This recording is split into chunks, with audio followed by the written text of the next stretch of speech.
Halo, di sini saya akan menjelaskan tentang bimbingan konseling. A. Perhatian pemerintah terhadap penduduk imigran yang datang ke Amerika Serikat dari kawasan Eropa. B. Pandangan Kristen yang beranggapan bahwa dunia adalah tempat pertempuran antara kejuatan baik dan buruk. C. Pengaruh dari disiplin ilmu kesehatan mental yang pada awalnya memperjuangkan perlakuan manusiawi. D.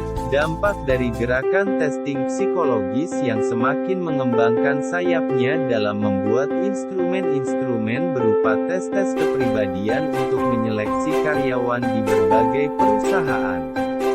E. Subsidi dari pemerintah terhadap federal yang memungkinkan perkembangan bimbingan dan konseling di Indonesia tidak terlepas dari perkembangan di negara asalnya, negara Amerika Serikat. Bermula dari banyaknya pakar pendidikan yang telah menamatkan studinya di negeri Amerika dan kembali ke Indonesia dengan membawa konsep-konsep bimbingan dan konseling yang baru. Hal itu terjadi sekitar tahun 60-an. Tidak dapat dibantah bahwa para pakar pendidikan itu telah menggunakan dasar-dasar pemikiran yang diambil dari pustaka Amerika Serikat. Perkembangan bimbingan dan konseling sebelum kemerdekaan dibagi menjadi beberapa periode. 1. Dekade 40-an. 2. Dekade 50-an. 3. Dekade 60-an. 4. Dekade 70-an. 5. Dekade 80-an.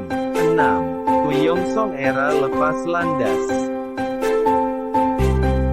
Landasan yuridis formal berkenaan dengan berbagai peraturan dan perundangan yang berlaku di Indonesia tentang penyelenggaraan bimbingan dan konseling, yang bersumber dari Undang-Undang Dasar, Undang-Undang, peraturan pemerintah, keputusan menteri serta berbagai aturan dan pedoman lainnya yang mengatur tentang penyelenggaraan bimbingan dan konseling di Indonesia.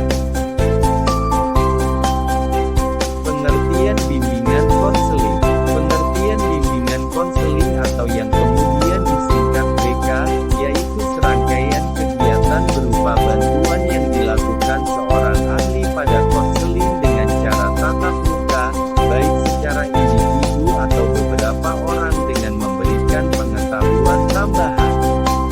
Menurut para ahli, Bimo Walgito, 2004. Bimo Walgito mengungkapkan pendapatnya mengenai bimbingan yang merupakan bantuan dan pertolongan yang diberikan kepada individu atau sekumpulan individu dapat mencapai kesejahteraan dalam hidupnya. Tujuan bimbingan konseling: merencanakan kegiatan penyelesaian studi, perkembangan karir, serta kehidupan peserta didik di masa yang akan datang. Menyesuaikan diri dengan lingkungan pendidikan dan lingkungan masyarakat. Mengetahui hambatan dan kesulitan yang dihadapi peserta didik dalam studi, penyesuaian dengan lingkungan pendidikan dalam masyarakat. Mengembangkan hambatan dan kesulitan yang dihadapi peserta didik dalam studi, penyesuaian dengan lingkungan pendidikan dan masyarakat. Mengembangkan seluruh potensi dengan kekuatan yang dimiliki oleh peserta didik seoptimal mungkin. Memiliki kesadaran diri untuk menggambarkan penampilan dan mengenal kekhususan yang ada pada dirinya. Mampu melaksanakan keterampilan atau teknik belajar secara efektif. Mampu mengembangkan sikap positif, seperti menggambarkan orang-orang yang mereka senangi. Fungsi bimbingan konseling. 1. Fungsi pemahaman. 2. Fungsi preventif. 3. Fungsi pengembangan. 4. Fungsi penyembuhan. 5. Fungsi penyaluran. 6. Fungsi adaptasi. 7. Fungsi penyesuaian. 8. Fungsi perbaikan. 9. Fungsi fasilitas. 10. Fungsi pemeliharaan. Jenis-jenis layanan bimbingan konseling. 1. Layanan orientasi. Layanan orientasi dalam bimbingan dan konseling yaitu memberikan pengenalan yang memungkinkan peserta didik dan pihak-pihak lain yang dapat memberikan pengaruh yang besar terhadap peserta didik dalam memahami lingkungan sekolah, kurikulum. Contoh materi kegiatan layanan orientasi menyangkut pengenalan lingkungan dan fasilitas sekolah, peraturan-peraturan yang ada di sekolah, kurikulum pembelajaran yang berlaku di sekolah, peranan pelayanan bimbingan dan konseling dalam membantu segala jenis masalah dan kesulitan siswa dan lainnya. 2. Layanan informasi. Layanan informasi merupakan layanan bimbingan dan konseling yang memungkinkan peserta didik dan pihak-pihak lain yang dapat memberikan pengaruh yang besar kepada peserta didik, terutama orang tua, menerima dan memahami informasi, seperti informasi pendidikan dan karir, yang dapat dipergunakan sebagai bahan pertimbangan dan pengambilan keputusan sehari-hari sebagai pelajar, anggota keluarga, dan masyarakat. Materi layanan informasi menyangkut tugas-tugas perkembangan dan perkembangan pribadi. Usaha yang dapat dilakukan dalam mengenal bakat, minat, dan pengembangannya. Tata tertib sekolah, cara bertingkah laku, tata karma, dan sopan santun. Nilai-nilai sosial, adat istiadat dan upaya yang berlaku dan berkembang di masyarakat. Mata pelajaran dan pembidangannya seperti program inti, program khusus, dan program tambahan. Fasilitas penunjang, sumber belajar, cara mempersiapkan diri dan belajar di sekolah dan lainnya. 3. Layanan penempatan dan penyaluran.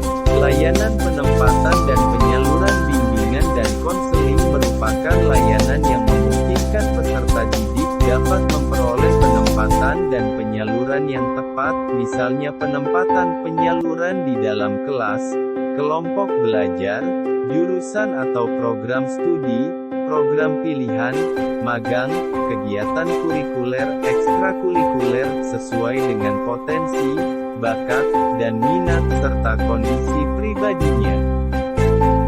Materi kegiatan layanan penempatan dan penyaluran meliputi penempatan kelas siswa, program studi, jurusan dan pilihan ekstrakurikuler yang dapat menunjang pengembangan sikap, kebiasaan, kemampuan, bakat, dan minat.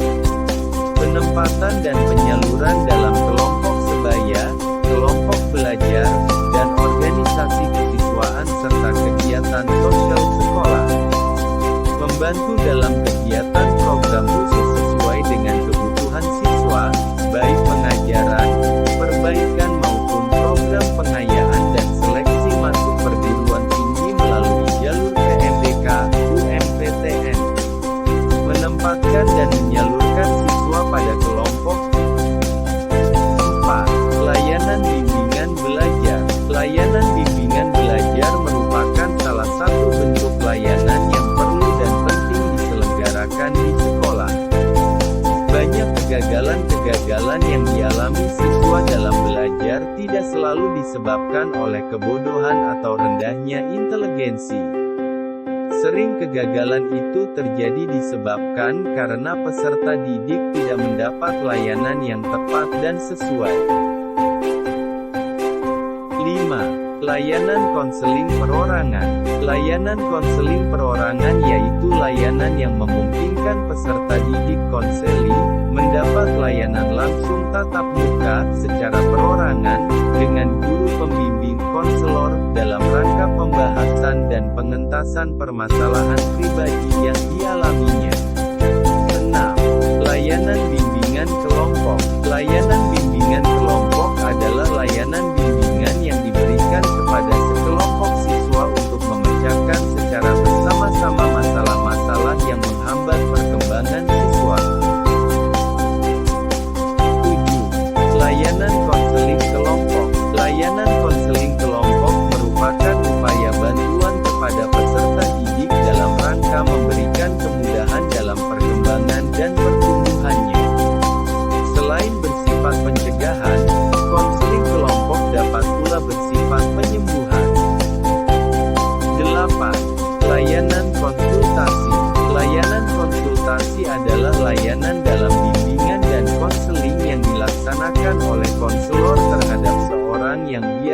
selanjutnya dipanggil dengan konsulti yang memungkinkan konsulti memperoleh wawasan, pemahaman dan cara-cara yang perlu dilaksanakannya dalam menangani kondisi dan/atau permasalahan pihak ketiga.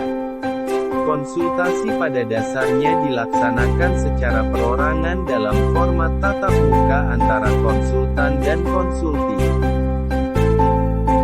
9. Layanan mediasi. Layanan mediasi, yaitu layanan bimbingan dan konseling yang dilaksanakan konselor guru, terhadap dua orang atau lebih yang sedang dalam keadaan saling tidak menemukan kecocokan.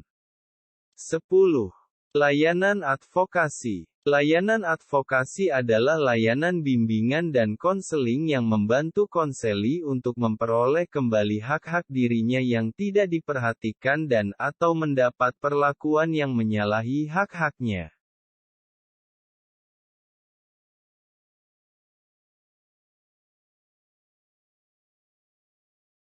Terima kasih.